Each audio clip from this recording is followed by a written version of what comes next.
Ce programme est financé par les amis et partenaires du ministère de Joyce Meyer. Si vous prétendez être quelqu'un d'autre, Dieu ne vous aidera jamais à être quelqu'un d'autre. Vous feriez mieux d'être vous-même, car tout le reste du monde est déjà pris.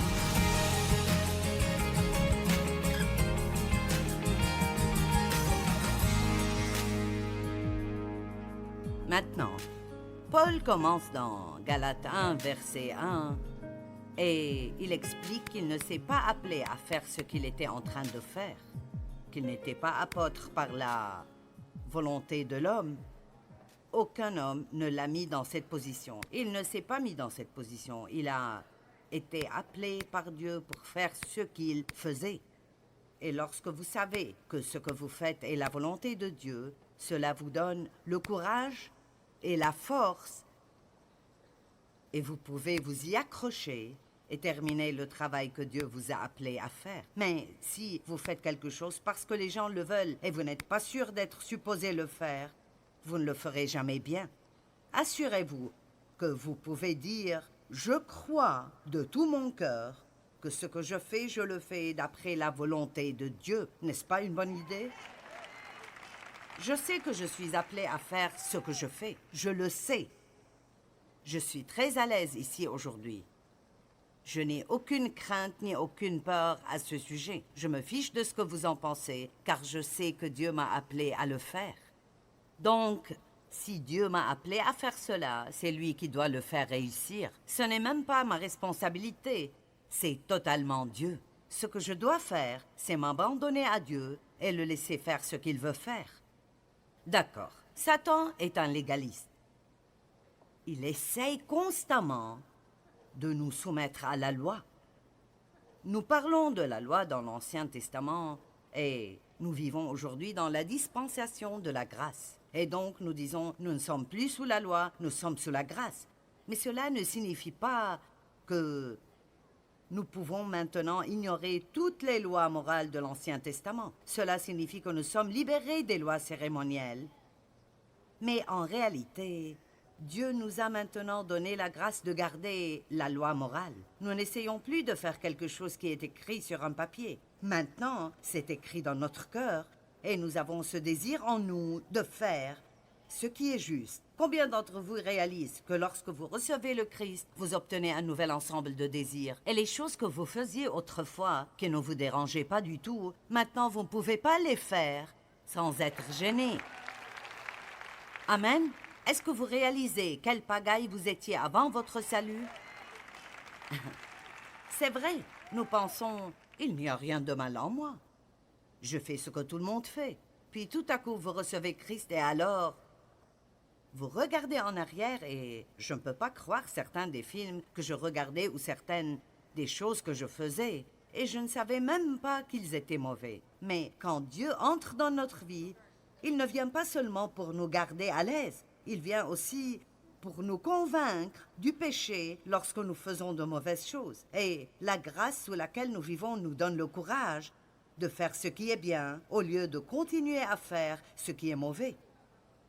Un domaine dont Paul a parlé et dont je n'ai pas beaucoup parlé, mais c'est très important, est Galates 1, 6 à 9.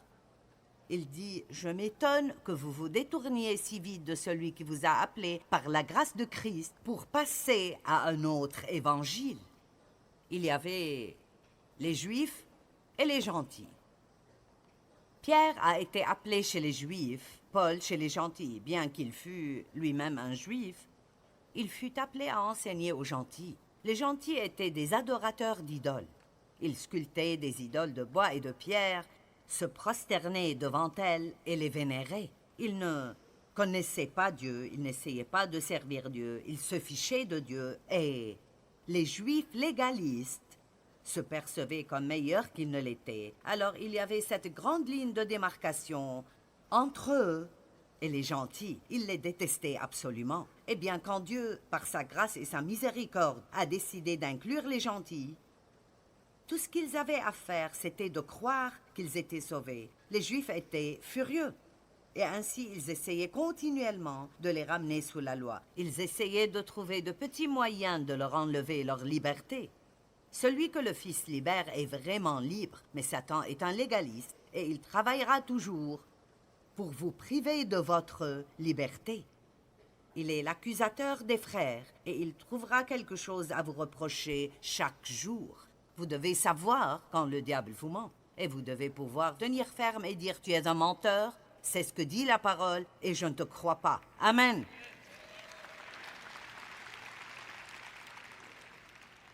Alors Paul a dit, cet évangile que je vous prêche est le seul qui soit exact, cet évangile de grâce, vivant par la foi. Et au verset 8, il dit, même si je reviens moi-même et je prêche un évangile différent, ne m'écoutez pas, car celui-ci est le seul qui soit vrai. Si nous ou même un ange venu du ciel vous annonçait un évangile différent, ne le croyez pas, car celui-ci est le seul qui soit vrai. Puis-je vous dire que vous devez décider ce que vous croyez et vous assurer que vous pouvez le soutenir dans la parole de Dieu. Et quand de petites doctrines étranges circulent de temps en temps dans l'Église, vous devez être bien ancré dans la parole de Dieu pour ne pas être trompé par ces choses. Car je les ai vus pendant 42 ans. J'ai vu des choses différentes passer, différents mouvements, et certains ont de bonnes choses. Nous ne voulons pas être étroits d'esprit, mais vous devez quand même être résolus. Sachez ce que vous croyez et restez ferme dans ce que vous croyez. Parce que je peux vous dire que la déception dans les derniers jours sera tellement grande. La Bible dit, et si ces jours n'étaient pas abrégés, à cause de ceux qui ont été choisis, personne ne serait sauvé. Je t'en prie. Vous savez que toute secte a près de 90% de vérité et un peu d'erreur. C'est pourquoi certains d'entre eux semblent croire à peu près les mêmes choses que nous, sauf qu'ils croyaient que Jésus était un prophète, mais pas vraiment le Fils de Dieu. D'accord, eh bien, c'est faux. Un peu de levain fait lever toute la pâte. Vous ne pouvez pas simplement dire, eh bien, c'est plutôt vrai. C'est en grande partie vrai. Nous devons savoir ce qui est vrai et suivre ce qui est vrai et ne pas nous laisser entraîner dans des choses qui ne sont pas vraies. Donc Paul était très contrarié par les Galates parce qu'il leur avait appris la vérité. Ils avaient reçu le Christ, leur vie changeait. Maintenant, les judaïsants, comme les appelle la Bible, qui étaient des juifs légalistes, ils se sont infiltrés. Combien d'entre vous savent que le diable est un salaud et il s'infiltre? Et la Bible dit, ils se sont infiltrés parmi eux et ils disaient et ils essayaient de dire, oui, Jésus est bien. Nous avons aussi reçu Jésus. Beaucoup d'entre eux l'avaient fait. Mais ils croyaient encore que même s'ils avaient reçu Jésus, ils avaient besoin d'être circoncis ou de suivre certaines formules et certains rituels. Ces légalistes se sont infiltrés et maintenant ils reviennent à croire en des choses qui ne sont pas vraies. Galates 5.1 dit « Christ nous a rendus libres pour que nous connaissions la vraie liberté. C'est pourquoi ne vous mettez pas à nouveau sous le joug de l'esclavage. » Écoutez, être un chrétien puissant et victorieux est un travail à temps plein. Ce n'est pas un truc du dimanche matin, c'est un travail à temps plein. Et si vous pensez qu'un petit trajet à l'église le dimanche matin va garder le diable loin de vous, vous vous trompez vraiment royalement. Amen. Donc il a dit, je m'étonne que vous retourniez vers ces sottises. Regardez le verset 10 où il dit, si je cherchais encore à plaire aux hommes, je ne serais pas serviteur du Seigneur Jésus-Christ. Vous ne pouvez pas chercher à plaire aux gens, à plaire aux hommes et à plaire à Dieu. Si vous voulez servir Christ à fond, je peux simplement vous le déclarer, vous allez perdre des amis. Laissez-moi le dire de ce côté de la salle. Si vous voulez aller à fond avec Dieu, et j'espère pousser certaines personnes aujourd'hui où vous n'êtes pas juste un peu sauvés ou sauvés le dimanche matin. Mais vous dites, d'accord Dieu, je suis prêt, je ne veux pas être un charlatan, je veux ta volonté dans ma vie. Vous savez, j'ai dit à Dieu, s'il le faut, attache-moi à l'autel et fais ce que tu dois me faire, mais ne me laisse pas être un charlatan. Je ne veux pas être un charlatan qui prêche une chose et vit quelque chose d'autre. Le temps est venu pour certaines personnes, pas seulement ici, mais aussi nos téléspectateurs partout dans le monde, en plus de 100 langues, il est temps pour nous de nous engager pleinement dans notre relation avec Dieu et de cesser d'avoir un pied dans le monde et un pied dans le royaume. Amen. Pourquoi faire des compromis à cause de ce que quelqu'un pensera de vous? Laissez-les penser ce qu'ils veulent. Au moins, s'ils pensent à vous, ils ne pensent pas à quelqu'un d'autre. Donc, il dit très clairement qu'il se fiche de ce que les gens pensent. Il veut faire ce que Dieu veut. Amen. Maintenant, il parle beaucoup ici d'œuvres de la chair. Et je veux vous lire une petite histoire dans la Bible qui est le meilleur exemple d'œuvres de la chair. Je faisais tellement d'œuvres de la chair. Et les œuvres de la chair sont notre travail, notre effort et notre énergie, essayant de faire ce que Dieu seul peut faire. Les œuvres de la chair sont synonymes de frustration. Ne souhaiteriez-vous pas tous en avoir un, n'est-ce pas bon? Eh bien, j'avais un mémento avant sur mon réfrigérateur. Les œuvres de la chair sont synonymes de frustration. Parce que j'étais juste frustrée tout le temps, mais je faisais tout le temps des œuvres de chair. J'essayais de changer mes enfants, et de changer Dave, et de changer mes voisins. J'essayais, et j'essayais. Mais je ne croyais pas beaucoup. De toute façon, voici une bonne histoire dans Genèse 16 sur Sarah et Abraham. Peut-être que vous connaissez l'histoire, mais ça vaut la peine de la relire. Dieu avait promis à Sarah et à Abraham qu'ils auraient leur propre enfant, mais il y avait un problème. Il avait 100 ans et elle avait 90 ans. Et pour le dire franchement, elle est déjà passée par le changement de vie. Et les choses ne fonctionnaient pas très bien pour Abraham.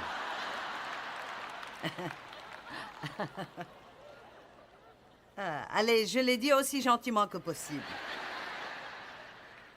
Et Dieu leur a promis qu'ils auraient un enfant et ça prendra un miracle. Dieu vous a-t-il promis quelque chose qui demandera un miracle? Bien.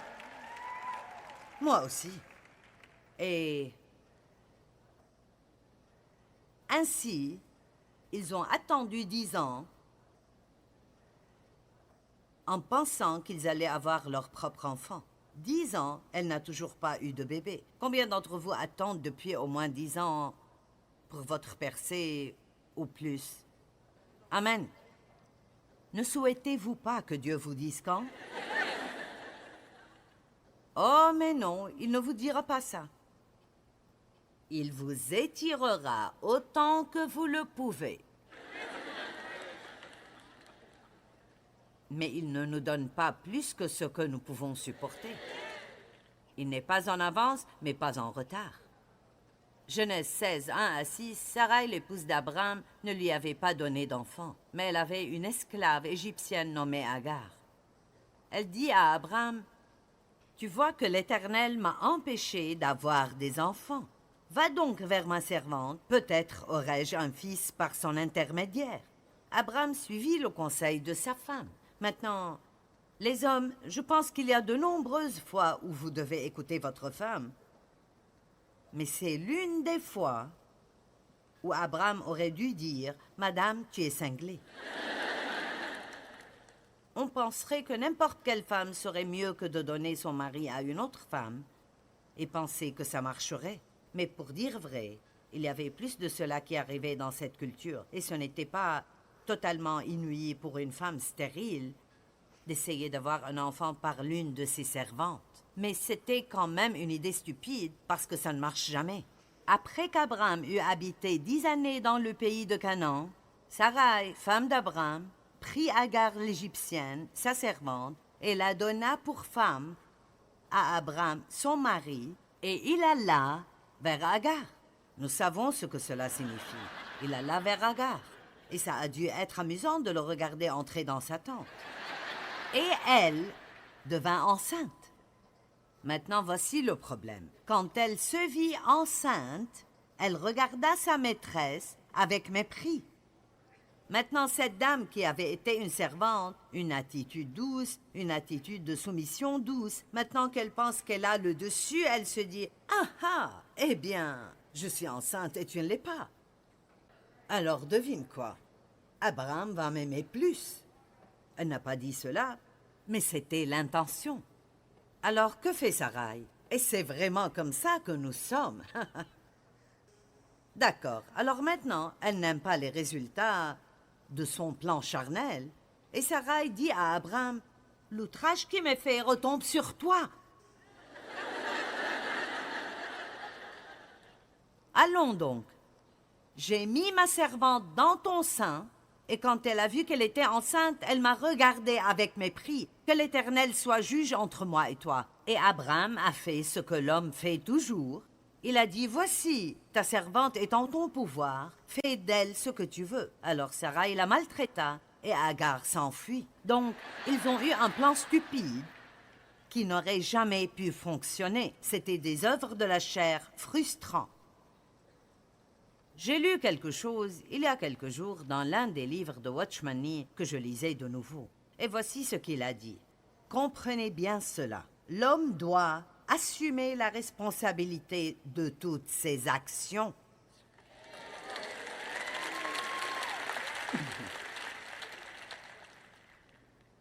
Nous devons assumer la responsabilité de nos actions et cesser de blâmer les autres pour nos problèmes. Vous n'êtes pas vraiment sûr que vous aimez ça. Je le sais. Je sais d'après combien vous applaudissez. Je sais à quel point vous êtes d'accord. J'ai dit que nous devions arrêter de blâmer les autres personnes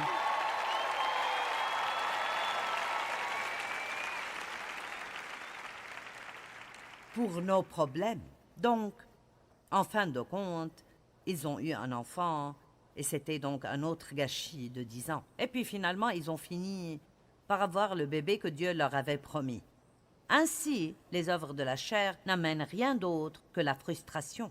Maintenant, quand Dieu a appelé Paul, la Bible dit qu'il n'a consulté ni la chair ni le sang, mais qu'il a disparu en Arabie pendant 3 ans. C'était un homme intelligent. C'était un gars qui persécutait l'Église et essayait, avec joie, de mettre les chrétiens en prison et de les voir lapider, etc.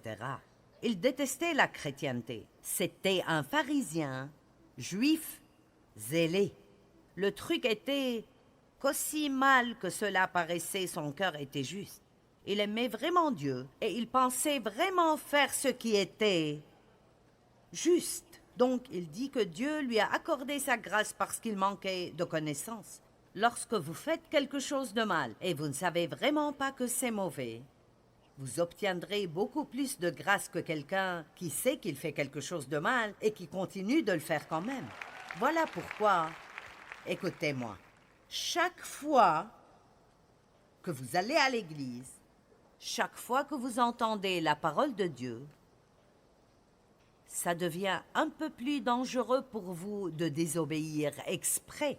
Parce que vous entendez beaucoup de vérités, donc vous ne pouvez pas dire « Oh, je ne savais pas !»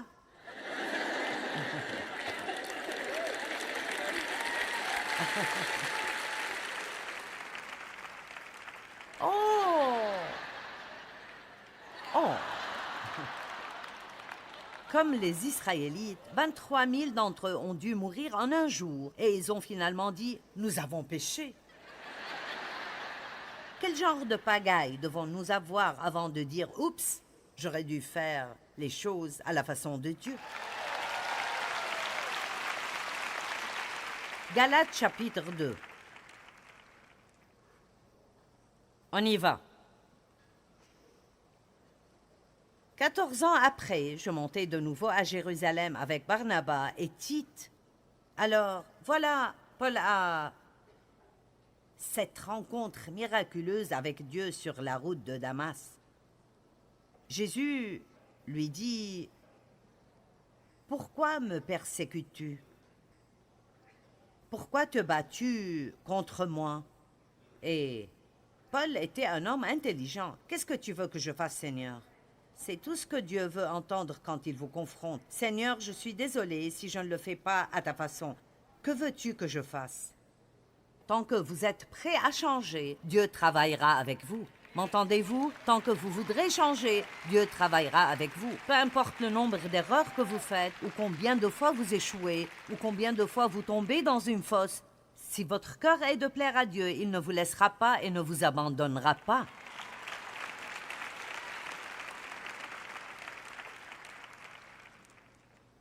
Donc, après 3 ans, il est allé se présenter à Pierre pendant 15 jours. Puis il disparaît à nouveau pendant 14 ans. Maintenant, ce n'est pas qu'il ne faisait rien, mais la Bible ne nous en dit pas beaucoup sur ce qu'il faisait. Donc, il est évident qu'il n'avait pas besoin de l'approbation de l'homme. En fait, il ne voulait pas vraiment être aussi affecté par l'opinion de tout le monde sur ce qu'il devrait faire. Alors, il s'est retrouvé seul avec Dieu pour pouvoir obtenir une vraie clarté et obtenir un fondement réel dans sa vie concernant ce que Dieu voulait qu'il fasse. Et je me souviens de quand Dieu m'a appelé à faire ce que je fais. J'ai essayé tout ce que je pouvais essayer pour être à côté d'autres personnes qui prêchaient et qui avaient de grands ministères. Et alors, je prenais des rendez-vous avec des gens et ils seraient annulés. Je voulais que quelqu'un me dise quoi faire. Je voulais que quelqu'un me dise comment faire ce que je dois faire. Et c'est arrivé tellement de fois que j'ai finalement compris. Je ne veux pas que tu obtiennes d'eux ce que tu dois faire. Je veux que tu l'obtiennes de moi. Dieu ne veut pas que vous soyez une copie de quelqu'un d'autre. Il veut que vous soyez vous-même, un original. Amen. Et donc, je ne suis vraiment pas beaucoup comme les autres. Et j'ai beaucoup d'amis dans le ministère, mais pour être honnête, je ne veux pas être si ancré dans les gens que je m'écarte de ce que Dieu m'appelle à faire si je commence à sentir que je dois avoir l'approbation des gens pour tout ce que je fais. Et alors, Paul dit, je n'ai pas besoin de leur approbation. Vous savez pourquoi? Parce que lorsque vous avez vraiment entendu Dieu, et vous savez que Dieu vous a parlé, et vous a dit quelque chose, et vous a appelé à faire quelque chose, vous n'avez pas besoin que tout le monde vous dise que ça va. Amen. Maintenant, je ne dis pas de ne pas écouter les gens. La Bible dit que la sagesse est dans le grand nombre des conseillers. Faites attention si vous pensez à quelque chose que vous pensez être censé faire, et que 25 vrais croyants que vous respectez vous disent que vous allez dans la mauvaise direction, prenez 14 ans de plus et priez un peu plus. Mais combien d'entre vous savent que si vous laissez les gens mener votre vie, vous n'allez pas aboutir là où Dieu vous veut? Combien d'entre vous le savent? Vous ne pouvez pas le faire. Et donc, vous devez risquer de perdre certaines de ces amitiés ou certaines de ces personnes. Et vous devez accepter cela, parce qu'à la fin, ce dont vous avez besoin, c'est Dieu, pas tous les autres. Allez, allez, allez. Je peux vous dire qu'à chaque fois que vous prenez une bonne décision pour Dieu, le diable trouvera quelqu'un qui ne l'aime pas. Paul a dit « J'ai fait ce voyage pour obéir à une révélation divine. » Le verset 2 de Galates 2. « J'ai exposé l'Évangile à ceux qui sont les plus considérés. Je l'ai proclamé aux non-juifs, car je ne voulais pas que tout mon travail passé et futur soit compromis. » Verset 5, j'aime ça. « Mais face aux plus considérés, ce qui ne fait aucune différence pour moi, Dieu est impartial.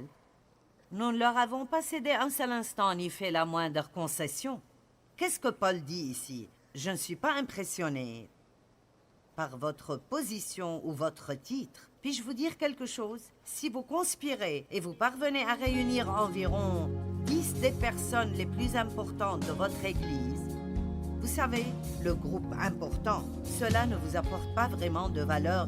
La seule valeur que nous ayons, c'est qui nous sommes en Christ. Parfois, Dieu nous guidera à travers des endroits inconfortables dans notre vie. Mais c'est en fait bien. Vous savez pourquoi? Parce que certains de nos meilleurs moments de croissance spirituelle viennent de ces endroits. Lorsque ça fait mal et nous continuons à faire ce qui est juste, nous grandissons. Quand ça ne fait pas mal, nous profitons de la croissance que nous avons déjà.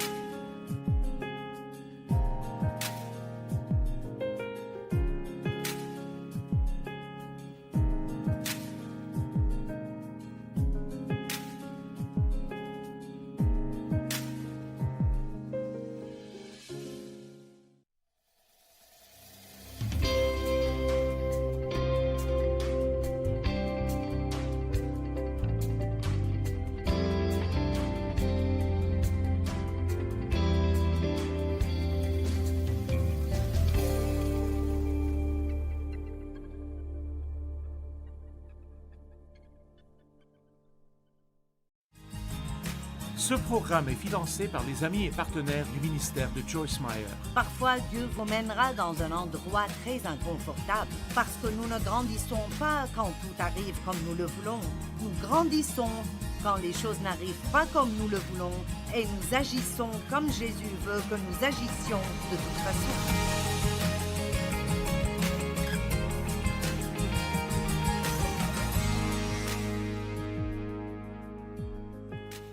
Paul a dit « J'ai fait ce voyage pour obéir à une révélation divine ». Le verset 2 de Galates 2. « J'ai exposé l'Évangile à ceux qui sont les plus considérés. Je l'ai proclamé aux non-juifs, car je ne voulais pas que tout mon travail passé et futur soit compromis. » Verset 5, j'aime ça. « Mais face aux plus considérés... » Ce qui ne fait aucune différence pour moi, Dieu est impartial. Nous ne leur avons pas cédé un seul instant ni fait la moindre concession. Qu'est-ce que Paul dit ici? Je ne suis pas impressionné par votre position ou votre titre. Puis-je vous dire quelque chose? Si vous conspirez et vous parvenez à réunir environ 10 des personnes les plus importantes de votre Église, vous savez, le groupe important, cela ne vous apporte pas vraiment de valeur. La seule valeur que nous ayons, c'est qui nous sommes en Christ. Et vraiment, comme chrétien intelligent, au lieu de chercher quelqu'un d'important qui pourrait ajouter à votre valeur, cherchez quelqu'un qui est seul et qui ne semble pas avoir d'amis. Choisissez-le, soyez son ami, et puis Dieu va vous promouvoir. N'est-ce pas? Vous comprenez? Amen. Et si je vous disais... Hey, je veux aller déjeuner avec vous aujourd'hui. Vous savez, cela ne vous rendrait pas plus important que quiconque d'autre. Parce que ce ne sont pas les gens qui nous donnent notre importance, c'est Dieu qui nous donne notre importance. Et chacun de vous est aussi important que quiconque. Votre travail n'est pas ce qui vous rend important. Le concierge est aussi important qu'un directeur.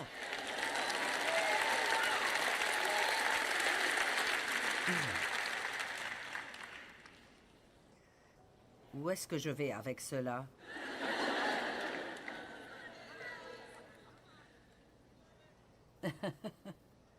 Et puis au verset 8, il dit « Car celui qui avait été à l'œuvre en Pierre pour l'apostolat auprès des circoncis avait aussi été à l'œuvre en moi auprès des non-juifs. » Donc, Dieu travaille à travers tout le monde différemment. Et dès que vous commencez à penser que vous devez faire ce que quelqu'un d'autre fait et que vous niez qui vous êtes, vous avez des problèmes. Écoutez, je suis arrivée au point où je ne savais même plus qui j'étais. J'ai essayé d'être douce comme la femme de mon pasteur. J'ai même essayé de changer de voix parce qu'elle était blonde avec des yeux bleus et minuscules. Elle avait cette petite voix douce et elle avait ce don de miséricorde. Et les gens lui demandaient conseil et elle disait « Oh, oh, dis-moi en plus, je veux tout entendre. » Alors que je pensais « Ne me dis plus rien d'autre. » J'ai découvert ton problème 2 secondes après ton arrivée ici. Maintenant, si tu...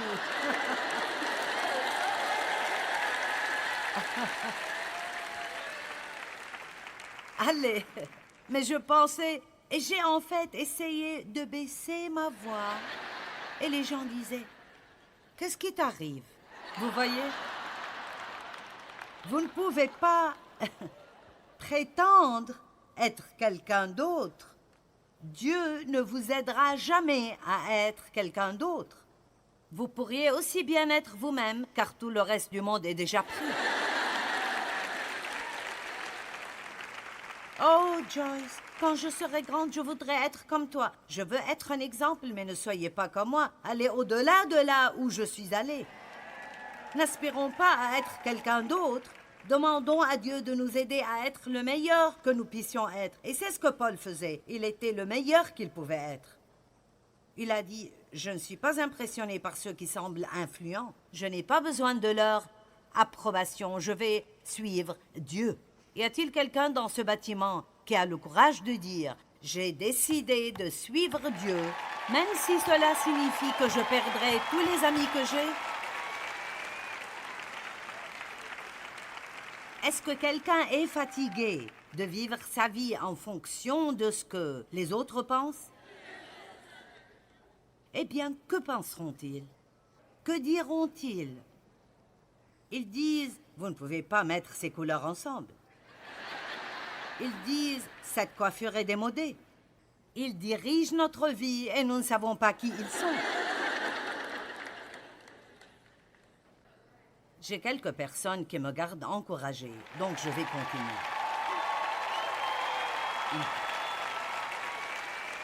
Ah, j'aime ça. Je veux dire, nous pouvons voir que Paul savait comment attendre le moment choisi par Dieu. Combien d'entre vous n'attendent pas très bien?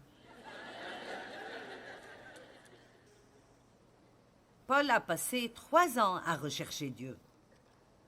Puis il est allé voir Pierre pendant 15 jours. Et le seul apôtre qu'il a vu était Jacques. Puis il est parti pendant 14 ans. Il attendait le moment choisi par Dieu dans sa vie. Nous devons apprendre à attendre Dieu.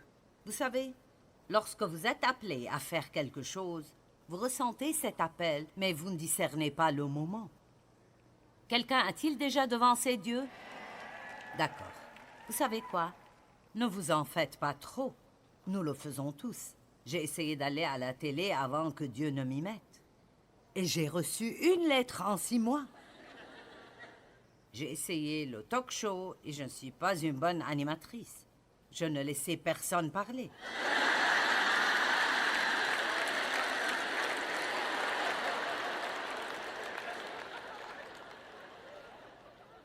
C'est la vérité. Nous avions plus d'invités à nos programmes télévisés et j'étais supposée les interviewer. Et nous recevions des plaintes. Les gens disaient « Pourquoi Joyce ne laisse-t-elle pas l'invité parler ?» Et je ne suis pas bonne dans ceci. Je parle bien. Mais je ne suis pas très douée pour laisser les autres parler. Donc, nous sommes arrivés au point où j'ai dit « Vous allez devoir m'aider. Si je coupe les gens ou si je ne les laisse pas parler, faites-moi signe. » Et se mettait à l'arrière à faire.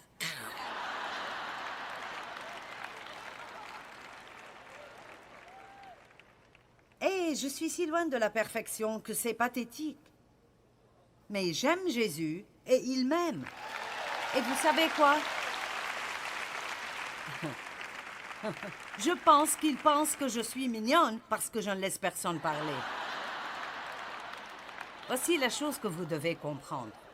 Dieu n'a pas soudainement réalisé que vous étiez un gâchis et a dit « Oh, dans quoi me suis-je embarqué ?»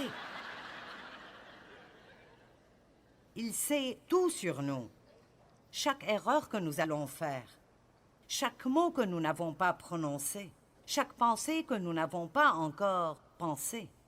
Il n'y a rien que Dieu ne sache pas sur vous et il vous aime quand même. Il connaît la fin depuis le début, il voit votre cœur. Et si vous n'abandonnez pas Dieu, Dieu ne vous abandonnera jamais. Et celui qui a commencé en vous son œuvre bonne la poursuivra jusqu'à son achèvement.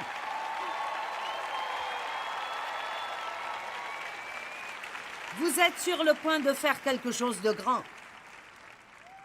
Amen.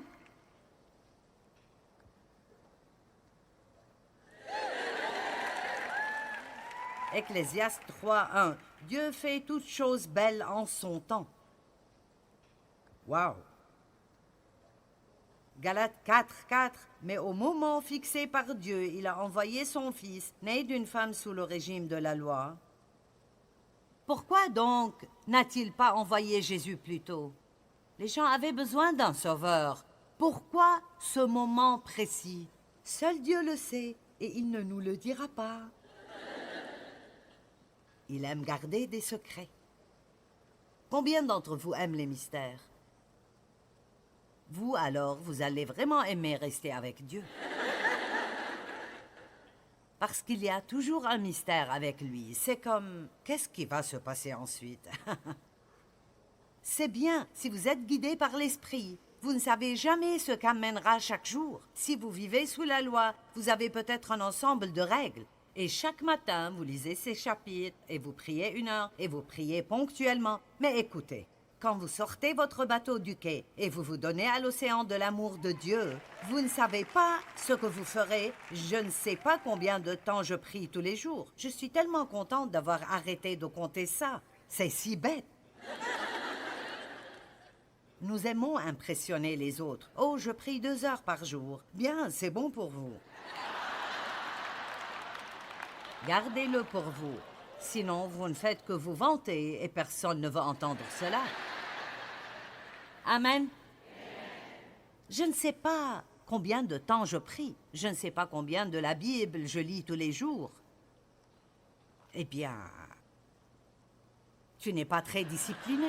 Oh oui, je suis très discipliné. La première chose que je fais tous les jours est de passer du temps avec Dieu parce que j'ai peur de ne pas le faire. Il n'y a pas moyen pour moi d'agir comme je devrais le faire si je n'ai pas de temps avec Dieu. Quand j'ai commencé à passer du temps avec Dieu le matin, mes enfants étaient devenus adolescents. C'était il y a très longtemps. Ils se plaignaient. « Est-ce que tu dois aller dans cette chambre? Et notre petit déjeuner ?» Je disais « Vous pouvez mettre des céréales dans un bol. Remerciez Dieu parce que je vais dans cette chambre. » Parce que si je ne le fais pas, vous n'allez pas aimer votre journée autant.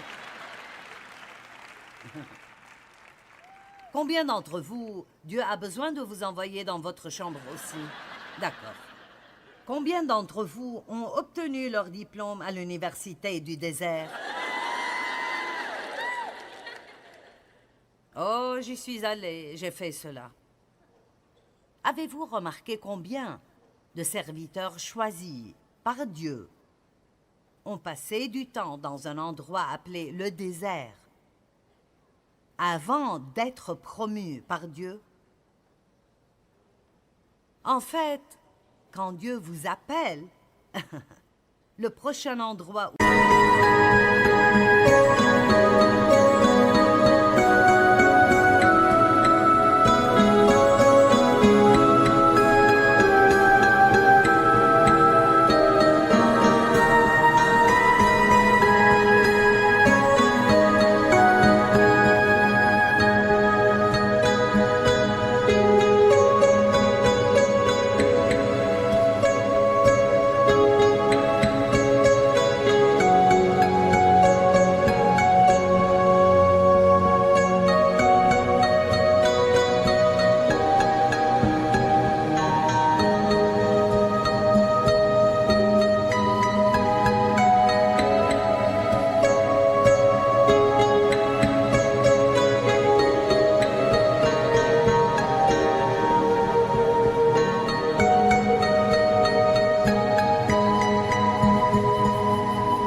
et le désert. Vous voyez, vous le savez. Je n'ai même pas à l'expliquer. Vous savez exactement de quoi je parle. Qu'est-ce que le désert? C'est un endroit isolé. Un endroit de solitude. Un endroit solitaire. Un endroit isolé. Un endroit inhabité. J'étais populaire jusqu'à ce que je décide d'aller à fond avec Dieu. Puis, tout à coup, je n'avais plus d'amis. Les membres de la famille ne voulaient rien avoir à faire avec nous. Je pensais avoir fait le bon choix et que tout le monde serait heureux pour moi, que Dieu m'ait appelé à prêcher. Et ça ne s'est pas passé comme ça. Je me sentais si seule. Je faisais ce que je pensais que Dieu me demandait de faire. Puis je souffrais et les choses ne s'amélioraient pas. Et puis je faisais la chose suivante qu'il me demandait de faire. Puis il y avait plus de souffrance. Je m'attendais à une victoire instantanée. Et quand Dieu m'a appelé à prêcher, je m'attendais à me lever le matin et à avoir un ministère mondial. Bien, ça ne marche pas comme ça. Amen. J'ai passé 5 ans à enseigner à 25 personnes dans mon salon. Et comme Ginger l'a dit hier, quand j'ai commencé à enseigner la parole de Dieu, je fumais des cigarettes tout le temps où j'enseignais et je mettais des shorts courts, et je veux dire aussi courts que possible. Et vous dites, je ne crois pas que Dieu utiliserait quelqu'un comme ça. Eh bien, vous avez tort. Vous savez pourquoi?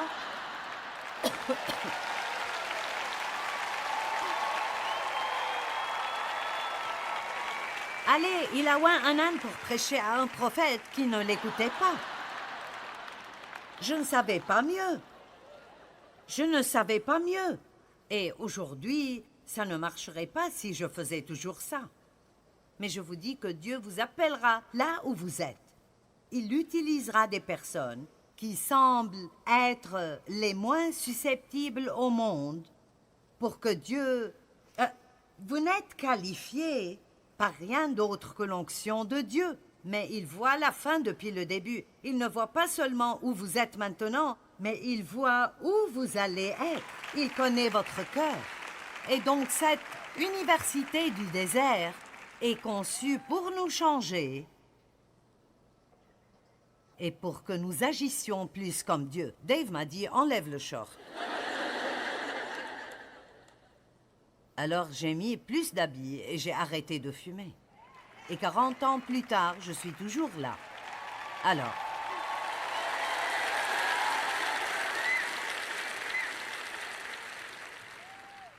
Vous pourriez appeler ces années que vous passez dans le désert, ou que ce soit pour vous, cela peut être un travail que vous détestez.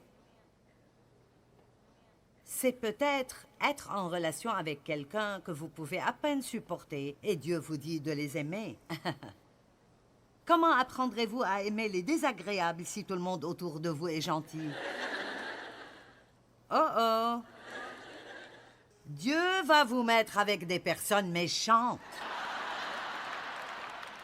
Des gens qui ne vous traitent pas correctement et il vous dira d'être gentil avec eux et de leur pardonner tous les jours. Allons donc. Vous allez probablement trouver un emploi où vous êtes le seul chrétien et ils vous traiteront tellement mal.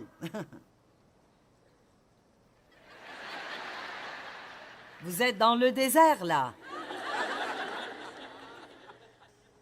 Quelques années là-bas vous changent.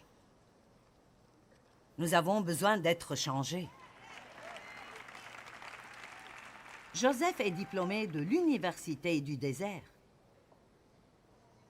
Il a eu un rêve.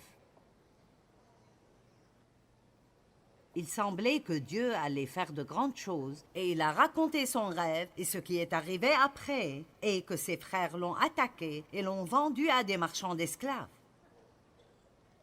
Eh bien, il a fini par être le gouverneur, mais il a d'abord passé 13 ans à l'université du désert. 2 de ces 13 en prison pour quelque chose qu'il n'a pas fait. Mais voici ce que j'aime là. Il avait 17 ans quand il a été vendu, 30 ans quand il est devenu gouverneur. Mais Dieu était avec lui.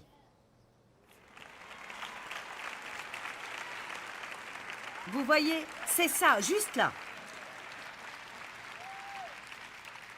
Acte 7-9. Les patriarches, jaloux de Joseph, le vendirent pour être emmenés en Égypte. Mais Dieu fut avec lui. Peu importe qui vous perdez, tant que Dieu est avec vous. Peu importe si vous êtes le seul membre de votre famille qui est un croyant, croissez là où vous êtes planté. Laissez Dieu vous utiliser comme exemple. Priez pour les personnes qui vous maltraitent. Restez ferme. Tant que Dieu est avec vous, vous finirez par réussir. Moïse, pouvez-vous imaginer 40 ans dans le désert avec ces 6 millions de Juifs pleurnichards? Vos enfants vous tapent sur le système. Essayez-en 6 millions.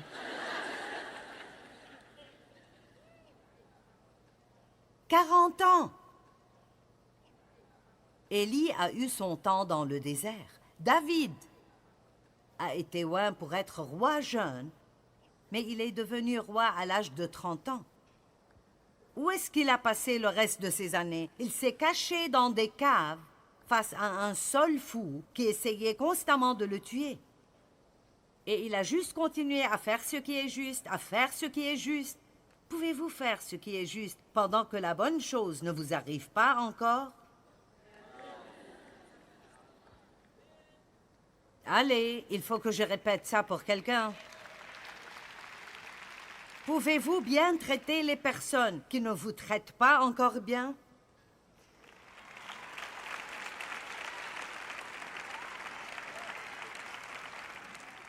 Ouh, ça fait mal. Mince, ça fait mal. Ouh, ouh. Vous apprenez ces choses à l'université du désert.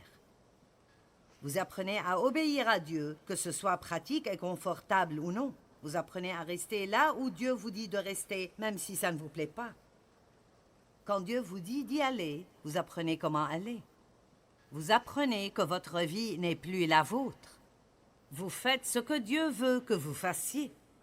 Quoi que Dieu dise, vous ne donnez qu'une seule réponse. Oui, Seigneur. Oui, Seigneur. Il y a quelque chose que Dieu m'a mis sur le cœur depuis quelques années. Et au début, il me faisait savoir, il y aura des moments où je voudrais que tu fasses ça. Ce n'est pas une chose que je veux faire. Je ne le veux vraiment pas. Ça va me coûter cher. Plus que je veux dépenser. Et je ne veux vraiment pas. Mais hier, je pensais juste, vous savez, j'en ai marre de ça. Je vais juste le faire et en finir. Quand Dieu ne cesse de vous harceler, est-ce que Dieu n'arrête jamais de vous harceler avec quelque chose? Allez, ne vous endormez pas. Vous aurez votre sandwich dans 1 minute. Est-ce que Dieu vous harcèle à propos de quoi que ce soit? En d'autres termes, vous avez juste... C'est comme une démangeaison que vous ne pouvez pas gratter. La seule façon de retrouver votre paix, c'est juste de dire « Oui, Seigneur » et d'aller le faire. Et oubliez tout ce que vous devez sacrifier ou combien c'est difficile. Tout ce que Dieu nous demande de faire, il nous demande de le faire pour notre bien, pas pour le sien. Allez, chaque chose difficile qui arrive dans votre vie en ce moment, est-ce que Dieu vous demande de faire des choses très difficiles en ce moment? Allez, voyons, d'accord. Laissez-moi vous donner une parole de sagesse. Êtes-vous prêts? Faites-le et finissez-en. J'espère que vous êtes venus de loin pour m'entendre dire cela. Faites-le et finissez-en. Peut-être que vous pourrez dormir ce soir. Même Jésus avait des années silencieuses. Nous entendons parler de lui à sa naissance, à l'âge de 8 jours. Puis plus rien jusqu'à l'âge de 12 ans. Et puis plus rien jusqu'à ce qu'il ait 30 ans. Et tout ce que la Bible dit à propos de lui pendant ce temps, c'est qu'il a grandi. Wow! Vous savez ce que cela signifie? Je sais ce que ça signifie. Je veux dire, j'étais cachée à enseigner de petites études bibliques à la maison et j'ai grandi. J'ai arrêté de fumer des cigarettes pendant que j'enseignais la Bible. Oh mon Dieu! J'ai eu du mal à abandonner les cigarettes. J'ai commencé à fumer quand j'avais 9 ans. Dieu merci. Je vais juste dire ceci et vous pouvez lancer des pierres si vous le souhaitez. Je ne pense pas que fumer va vous garder hors du paradis. Nous ne sommes pas sauvés parce que nous ne fumons pas. Mais c'est une mauvaise habitude qui coûte cher et qui nuit à votre santé. Et donc, c'était juste quelque chose que je savais que Dieu voulait que j'abandonne parce que beaucoup d'autres personnes pensent que c'est mauvais. Et Dieu nous dit que, bien que nous ayons la liberté de faire beaucoup de choses, tout n'est pas bénéfique ni bien pour nous de faire. Et alors, Dieu nous change un peu à la fois, un peu à la fois, un peu à la fois. Vous passez par des choses. Ensuite, vous passez un test. Et si vous ne réussissez pas, vous devez redoubler de classe. Qui est à l'université du désert en ce moment dans sa vie? N'est-ce pas bon? Je veux dire, vous avez compris. Vous savez ce que nous faisons ici. Beaucoup d'années silencieuses. Jésus, Luc 4, rempli du Saint-Esprit, revint du Jourdain après son baptême et il fut conduit par le Saint-Esprit dans le désert. Écoutez, il y a beaucoup de choses que nous attribuons au diable. Et il y a beaucoup de choses qu'il fait que nous devons lui reprocher, mais parfois Dieu vous mènera lui-même dans un endroit très inconfortable. Allez, vous m'entendez, tous ceux qui sont en haut? Parfois, Dieu vous mènera dans un endroit très inconfortable parce que nous ne grandissons pas quand tout arrive comme nous le voulons. Nous grandissons quand les choses n'arrivent pas comme nous le voulons et nous agissons comme Jésus veut que nous agissions de toute façon. Parfois, Dieu nous...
à travers des endroits inconfortables dans notre vie.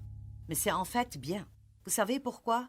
Parce que certains de nos meilleurs moments de croissance spirituelle viennent de ces endroits. Lorsque ça fait mal et nous continuons à faire ce qui est juste, nous grandissons. Quand ça ne fait pas mal, nous profitons de la croissance que nous avons déjà.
khắp phương trời vẫn nhớ tới quê hương.